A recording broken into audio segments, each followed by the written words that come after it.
perkenalkan nama saya Cintia Nababan kelas 11 PIS 1. Di video kali ini saya akan menjelaskan apa itu harmoni sosial. Berikut ini penjelasannya. Pengertian harmoni sosial. Harmoni sosial adalah suatu kondisi di mana individu hidup sejalan dan serasih dengan tujuan masyarakatnya. Harmoni sosial juga merupakan paduan keselarasan, perpaduan antara keyakinan dan tingkah laku, menghormati, menyayangi apa yang ada dan menyelaraskan secara ikhlas dan alamiah di lingkungan sosial.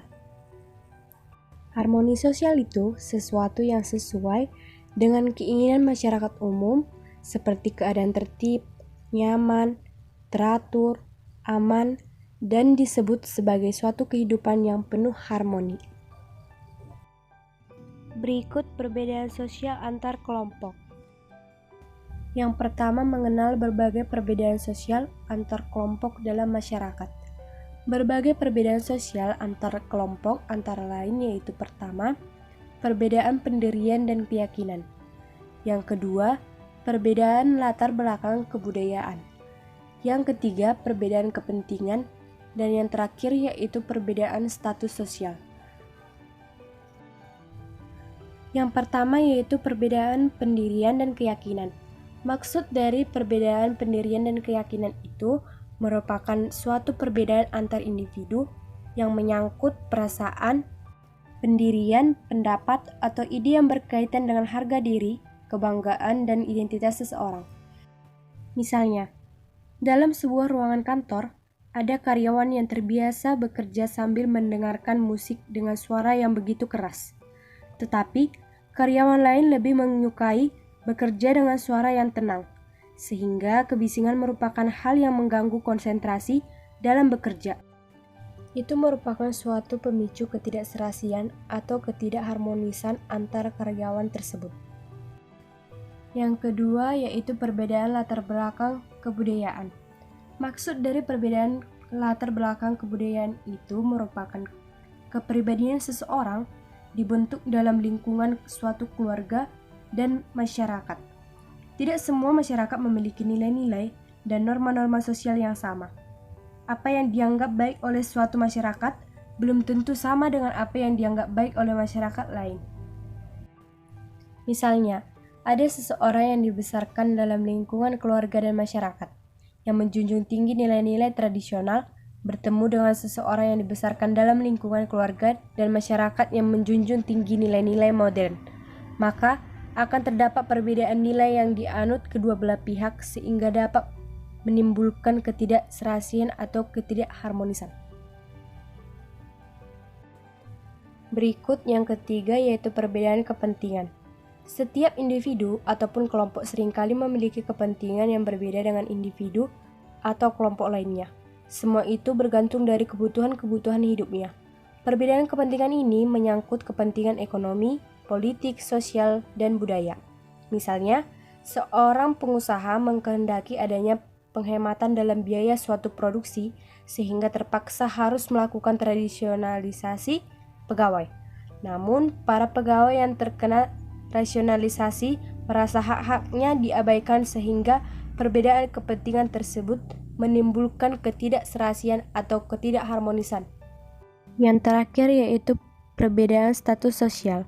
Status sosial merupakan perbedaan perilaku yang diharapkan diperbuat oleh seseorang atau kelompok orang sesuai dengan kedudukannya di masyarakat.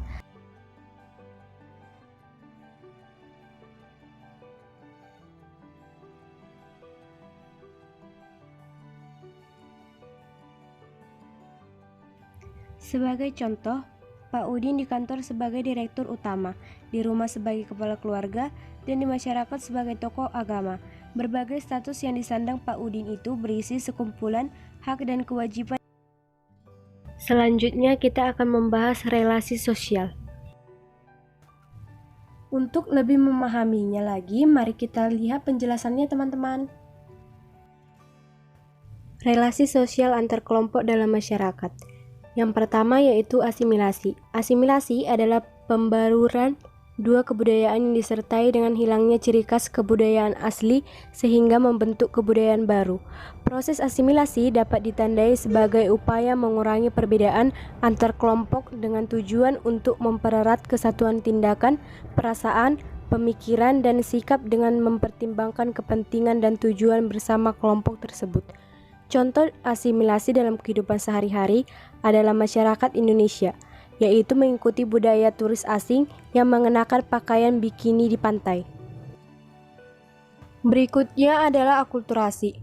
Arti akulturasi yaitu terjadi ketika kebudayaan kedua kelompok ras yang bertemu mulai berbaur dan berpadu.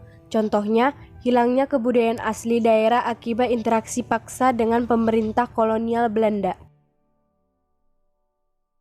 Yang berikut yaitu interseksi. Interseksi ialah titik pertemuan atau perpotongan atau juga persilangan antara dua garis maupun dua arah.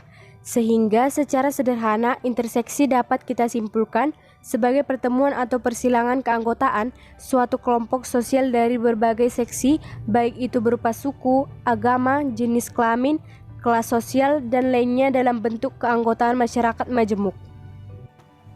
Contohnya yaitu para anggota legislatif yang duduk bersama di bangku DPR atau MPR berasal dari berbagai macam suku bangsa, daerah, dan agama yang beragam.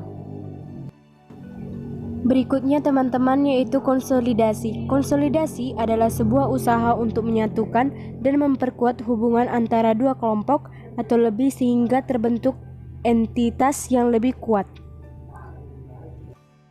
Nah, misalnya dua kelompok geng motor bersatu berarti bisa melakukan konsolidasi. Berikutnya yaitu difusi. Difusi merupakan penyebaran unsur-unsur kebudayaan dari suatu tempat ke tempat lain, dari orang ke orang lain, dan dari masyarakat ke masyarakat lain. Contohnya yaitu pada masyarakat tani tradisional, pengolahan lahan pertanian masih menggunakan tenaga hewan dan tenaga manusia. Selanjutnya yaitu dominasi. Dominasi merupakan proses pengendalian kekuasaan pihak besar kepada pihak lemah. Dominasi dilakukan dengan tujuan tertentu, sebagian besar karena ekonomi dan kekuasaan. Dua pihak ini merupakan suatu musuh dalam suatu bidang. Contoh perlakuan dominasi yaitu dominasi orang putih di wilayah orang hitam mengakibatkan pengusiran penduduk hitam. Selanjutnya yaitu faktor penyebab. Faktor yang menyebabkan terjadinya harmonisasi sosial yaitu satu, adanya kecocokan antar masyarakat dalam melakukan hubungan sosial. 2. Dapat menyikapi perbedaan dengan hal yang positif. Dan yang terakhir, adanya toleransi. Sikap toleransi biasanya itu ditunjukkan untuk menghormati dan menyayangi adanya perbedaan pendapat, agama, dan lain-lain. Bentuk harmoni sosial. Bentuk-bentuk harmoni sosial dalam kehidupan masyarakat dapat dilakukan ketika yang pertama yaitu kegiatan tradisi lokal. Seperti contoh pada gambar tersebut terdapat tradisi rasulan masyarakat Gunung Kidul. Yang kedua yaitu upacara melasti. Melasti dilakukan setiap tahun sekali dalam rangkaian Hari Raya Nyepi di Bali. Namun demikian upacara melasti juga dilakukan pada hari-hari tertentu. Yang kedua yaitu perayaan kemerdekaan. Seperti biasanya, setiap tanggal 17 Agustus kita pasti merayakan hari kemerdekaan. Seperti contoh pada gambar yaitu melakukan panjat pinang, makan kerupuk, dan lain-lain.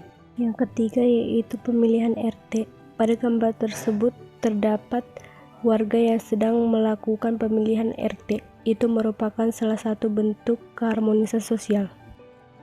Bentuk harmoni sosial yang terakhir yaitu kerja bakti atau gotong royong. Pada gambar tersebut terdapat para warga yang sedang bergotong royong. Dengan adanya gotong royong, mereka bekerja sama dan mempermudah pekerjaan mereka. Yang terakhir teman-teman yaitu upaya menciptakan. Upaya menciptakan harmoni sosial dalam masyarakat yaitu yang pertama mewujudkan toleransi dan menghargai perbedaan. Yang kedua menanamkan pendidikan multikultural. Yang Yang ketiga yaitu mengembangkan nasionalisme dan patriotisme. Yang keempat yaitu mengembangkan upaya akomodatif. Yang kelima mengembangkan setiap sikap demokratif dan anti diskriminasi. Yang keenam yaitu mewujudkan integrasi sosial. Yang ketujuh menaati sistem dan norma yang telah disepakati bersama. Yang kedelapan mendukung kerjasama dalam menyelesaikan masalah. Dan yang terakhir yaitu membangun komunikasi yang efektif. Inilah hasil penjelasan saya mengenai harmoni dalam perbedaan. Apabila ada pengucapan kata yang salah, mohon dimaafkan. Sekian dan terima kasih.